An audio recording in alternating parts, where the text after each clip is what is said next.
Okay, this is just a few that I got today because I wanted to show you how to get the needles off of the prickly pears, off the tunas. What I do with them is, first off, is I take them and I wash them off really good, and because that'll wash off some of them. It'll get off some of the needles. And of course, I'm also going to boil them for a few minutes, and that'll help dissolve a few of the needles. For this, you're going to want to use tongs and some good gloves, okay?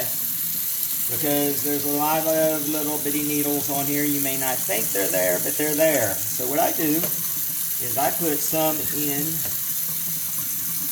this metal strainer, this colander, and I put a few in here at a time because the size of it. And I go round and around,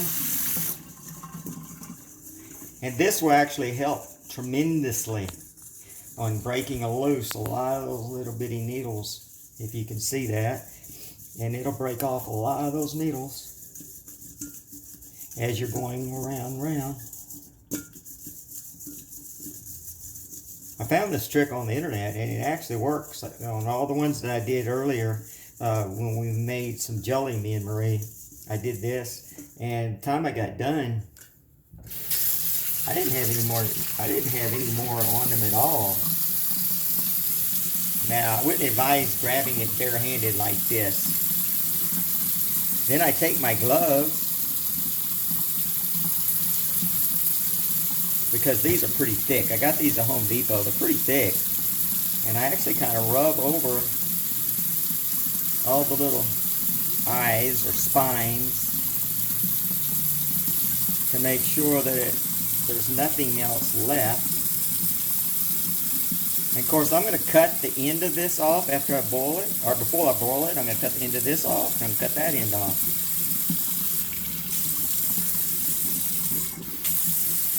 Okay. I'm going to get me another bowl because I want to show you how I do the next step.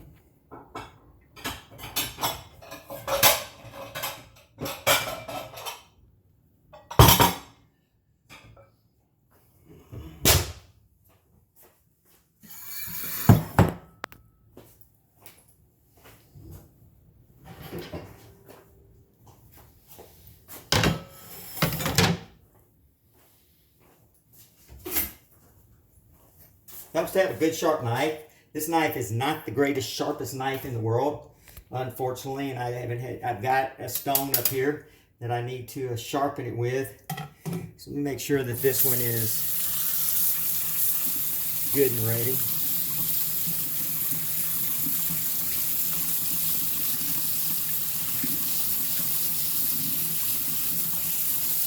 I'm going back out tomorrow again. I know of another spot that I haven't checked in a little while, and if this spot that I actually went to today had a few that was ready like this, then there actually may be quite a few of them ready. Now what I'm going to do is I'm going to actually cut the end of it off, and I'm going to cut the other end of it off too. Whoops, a little bit too much. Like I said, it helps to have a good sharp knife. And you can see it's a little green right there, but it's red still, okay? Then I'm going to put a little slice inside of it, about like that. So when I boil it, it'll boil into it, and it's not. Don't have to worry about that. It's going to boil all of your, your red juice out of it or anything like that. Main thing is you want it to it's going to loosen up this skin.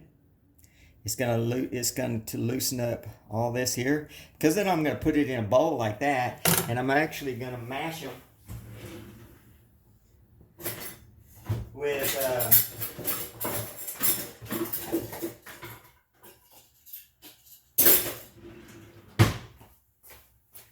a potato masher.